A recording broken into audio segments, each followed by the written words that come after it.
Hello, and thanks for using TickBoom.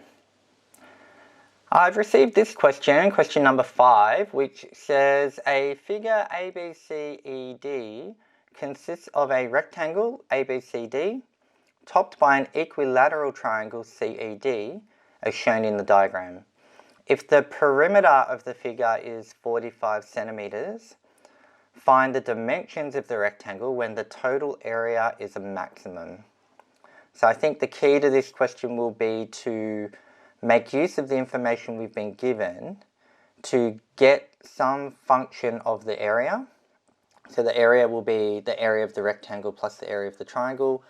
Get that area into some function, say a function of x, and then differentiate that function and set that derivative equal to 0. That will then let you find a maximum or minimum. In this case, it will probably be a maximum. And then once there, you can solve for x and hopefully then plug that back into your formula for the area, which is also a function of x. So what I've done here is I've replicated the diagram. It's not perfectly to scale, but that'll be okay for our purpose. So I think the first thing to do is to kind of annotate this diagram with some of the things we know. So we're told that the triangle is equilateral. So all the sides are equal and all the angles will be equal. So they'll all be equal to 60 degrees. And given this is a rectangle, if DC is this length, then AB will have the same length. And then the other sides of the rectangle will be some other length, whatever that happens to be. So I think we can maybe give some of these lengths a name. So I might call the length of the equilateral triangle sides x, which means AB will also be x. And I'll just call AD and BC some value y. Now, it will also be helpful to know the height of this triangle because we're eventually going to use the area of a triangle being half its base times its height. So we're going to need its height h. But we can use right angle triangle trigonometry to get that. We'll know that the sine being opposite over hypotenuse, the sine of this angle, so the sine of 60 degrees will equal h on x. Therefore we can say h is equal to x times sine 60, which will be x times the square root of 3 on 2, and that's just a standard result. If you don't know that, you could put it into your calculator, and if you see that's 0.866 and so on, the square root of 3 divided by 2 is the same figure. So you can confirm it, but it's a handy thing to just kind of know. So I've got this height as a function of x, which is good. Now I need to get this y as a function of x, because from there I can then have everything in form of x, work out the area as a function of x, differentiate it, and get my result. So I think the information we can use to get y as a function of x is the fact that the perimeter is equal to 45 centimeters. So what that means is we can say that y plus x plus x plus y plus x is equal to 45. Or in other words, 3x plus 2y is equal to 45. So 2y is equal to 45 minus 3x, and therefore y is equal to a half 45 minus 3x. So that's now y as a function of x, which means I think we've got everything now to work out the area.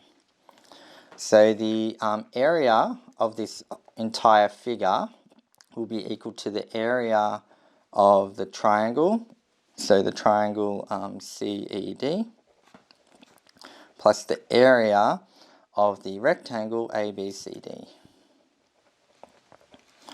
which will equal, the area of the triangle will be a half times the base, which is x, times the height, which we worked out to be root 3 on 2x, plus the area of this rectangle, which is simply the length times the breadth. So, the width times the height. So that will be x times y, which we just worked out to be a half, 45 minus 3x.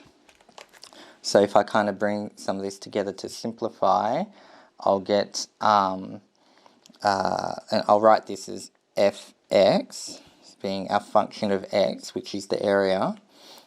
It will be the square root of 3 on 4 x squared,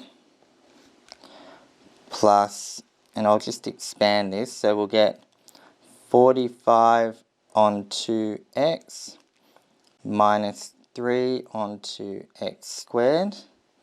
And I might turn over at this point.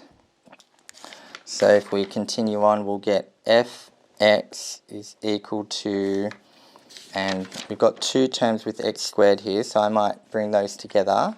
So we'll get the square root of 3 on 4 minus 3 on 2 x squared, and then just the 45 on 2x, so plus 45 on 2x. So that is our function of x that gives us our area. So now let's find f dash x, being the derivative, because that's what we'll want to set to 0 and see what x is at that point.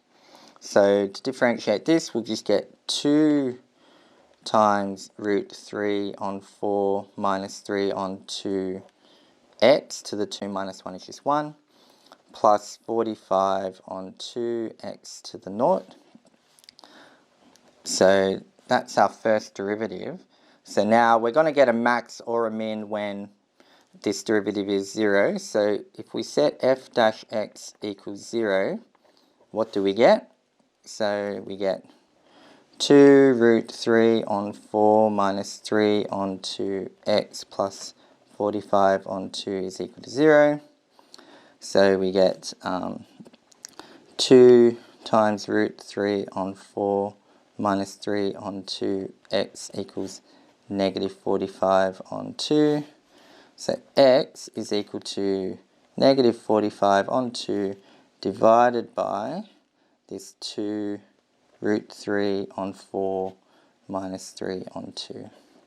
So let's see what value of x that is. So we'll get 45 divided by 2, negative, so I'll just store that. And we'll get root 3 divided by 4 minus 3 divided by 2, and all of that times 2, and I'll store that. And it's the first result divided by the second result, and we get 10.54370565 and so on. And I'll store that because we're going to then need that to calculate y. So this is the value of x that will maximize our area. So now what we need to do is plug that back into the area function. Or actually, because we're only asked for the dimensions, we've got one dimension. We just actually need to plug that back into the formula for y. It's not asking us for the maximum area, it's just asking us for the dimensions of the rectangle. So y will be equal to a half times 45 minus 3x. So 45 minus 3 times this 10.54 figure. And that's going to be 45 minus 3 times what I stored divided by 2. So that's going to be 6.684444153 and so on. So therefore I can conclude the dimensions of the rectangle are x is equal to 10.54 and y is equal to 6.68, just writing that to 2 decimal places each. So yeah, that's that question. I think hopefully that made sense. It really just came down to, I think, annotating the diagram with all the information you were given, and then working out how you could use that to then ultimately get these dimensions of this rectangle. So it all started with the triangle, noting that it was equilateral. You can then draw conclusions about the angles. You've got both sides of the long side of the rectangle from that knowledge. So then it just became a matter of solving for the short side of the rectangle to then get the dimensions. We had to use our perimeter. We had to use knowledge of the area of these two shapes. But from there, it all kind of fell out. I mean, you had to know some basic calculus and what the first derivative would be and what it means when that's zero. So from there, it kind of then just is a matter of solving for x and y. So hopefully you've been able to follow along with all that and it's all made sense. It's all quite clear. And tick boom.